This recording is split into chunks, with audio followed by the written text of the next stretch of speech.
नमस्कार दोस्तों। आप सुन रहे हैं आपका अपना चैनल योगिक लाइफ। आज हम बात करने वाले हैं एक ऐसी किताब के बारे में जो हमारी रोज़मर्रा की ज़िंदगी के सबसे बड़े रहस्य को खोलती है, आदतों का रहस्य। ये किताब है द पावर ऑफ हैबिट्स, जिसे लिखा है चार्ल्स डुहिग ने। ये किताब हमें बताती है कि हमारी ज़िंदगी का लगभग 40% हिस्सा हमारी आदतों से चलता है। यानी हम जो भी करते हैं उसका बड़ा हिस्सा सोच समझ कर नहीं, बल्कि आदतों के कारण होता है। अगर आदतें सही हैं तो ज़िंदगी अपने आप सही दिशा में जाती है। अगर आदतें गलत हैं तो इंसान चाहकर भी आगे नहीं बढ़ पाता। आज की इस ऑडियो यात्रा में हम समझेंगे कि आदत बनती कैसे है, बदलती कैसे है, और कैसे हम अपनी आदतों को बदलकर अपनी पूरी ज़िंदगी को बदल सकते हैं। तो आइए शुरू करते हैं। हम सब सोचते हैं कि हम अपने फैसले खुद लेते हैं, लेकिन सच्चाई यह है कि हमारा दिमाग ऊर्जा बचाने के लिए चीज़ों को ऑटोमेटिक बना देता है। जब कोई काम बार बार दोहराया जाता है तो वो आदत बन जाता है और दिमाग उसे बिना सोचे समझे करने लगता है। इसी प्रक्रिया को चार्ल्स डुहिग ने हैबिट लूप कहा है।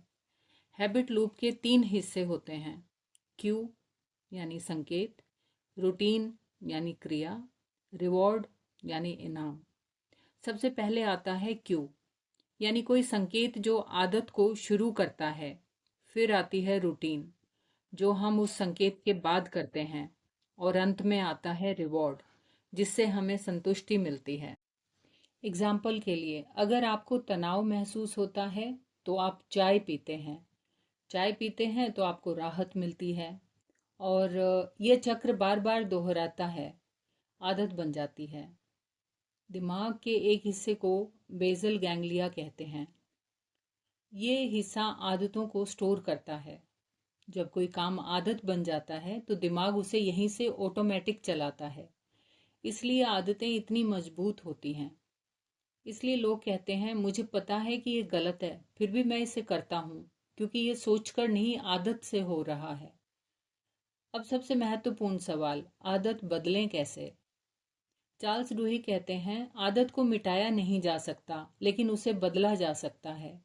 और तरीका है, क्यों वही रखो, रिवॉर्ड वही रखो, लेकिन रूटीन बदल दो। मान लीजिए आपको शाम को बिस्किट खाने की आदत है। क्यों है शाम का समय, रिवॉर्ड है संतुष्टि और रिलैक्सेशन।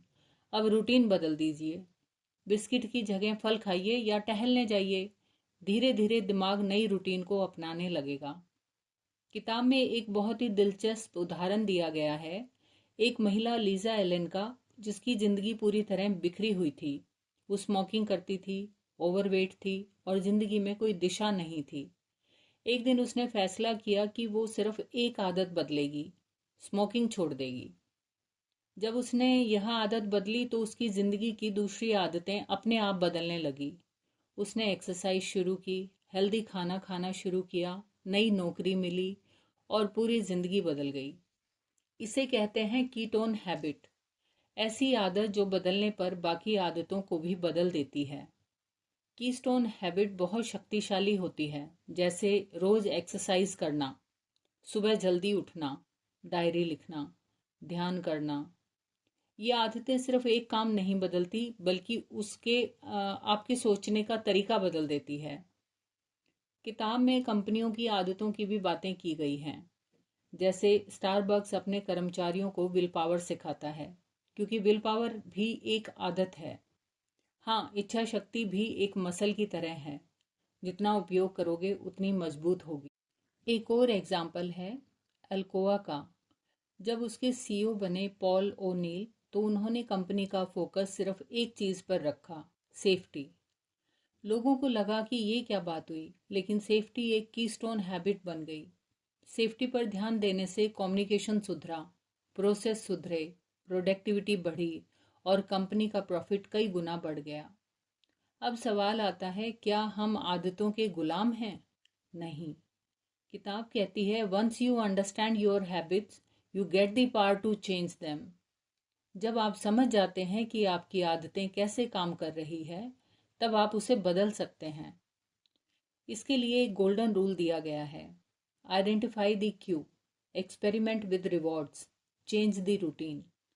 अपने आप से पूछिए, मैं ये काम क्यों कर रहा हूँ, मुझे इससे क्या रिवॉर्ड मिल रहा है। जब रिवॉर्ड समझ में आ जाए तो नई रूटीन ढूंढना आसान हो जाता है। किताब में एक बहुत ही प्रेरणादायक कहानी है टैम्पा बे बकनियर्स की। ये टीम सालों से हार रही थी। फिर आए कोच टोनी डुंगी। उन्होंने खिलाड़ियों को नई स्ट्रेटजी नहीं सिखाई, उन्होंने सिर्फ उनकी आदतें बदली। Practice habit, thinking habit, reaction habit. परिणाम क्या हुआ? खिलाड़ी जीतने लगे। ये बताता है कि सफलता टैलेंट से नहीं, हैबिट से आती है। आदतों का एक और पहलू है बिलीफ, विश्वास। अगर आपको विश्वास नहीं है कि आप आदत बदल सकते हैं तो आदत बदलना मुश्किल है। इसलिए सपोर्ट ग्रुप, कम्युनिटी और फेथ बहुत ज़रूरी है। जैसे अल्कोहलिक्स एनोनिमस में लोग एक दूसरे के विश्वास से अपनी आदत बदलते हैं। तो दोस्तों, अब सवाल है, हम अपनी ज़िंदगी में इसे कैसे लागू करें। सबसे पहले एक की स्टोन हैबिट चुनिए, जैसे सुबह 30 मिनट की वॉक। फिर उसका क्यू तय कीजिए, alarm, routine, walk, reward, freshness. इसे 30 दिन तक कीजिए, दिमाग इसे हैबिट बना लेगा। धीरे धीरे आपकी बाकी आदतें भी बदलने लगेंगी। आप समय पर सोएंगे, आप हेल्दी खाना खाएंगे, आप फोकस रहेंगे। याद रखिए, आप अपनी आदतों को बदलते हैं और आपकी आदतें आपकी ज़िंदगी बदल देती हैं। योगिक लाइफ का मूल संदेश भी यही है। बाहर की दुनिया बदलने से पहले अंदर की आदतों को बदलो। ध्यान, अनुशासन और नियमितता, यही असली शक्ति है। आज से अपने आप से एक सवाल पूछिए, मेरी कौन सी आदत मेरी ज़िंदगी को पीछे खींच रही है और कौन सी आदत मुझे आगे ले जा रही है। एक बुरी आदत छोड़िए, एक अच्छी आदत शुरू कीजिए। धीरे धीरे, बिना दबाव के, लगातार। यही है आदतों की असली ताकत। दोस्तों, याद रखिए, मोटिवेशन आपको शुरू करवाता है, लेकिन हैबिट आपको चलते रहने की शक्ति देती है। इसी के साथ आज की ये ज्ञान यात्रा यहीं समाप्त होती है। अगर आपको ये ऑडियो पसंद आया हो तो इसे शेयर ज़रूर करें और अपने जीवन में एक नई आदत शुरू कीजिए।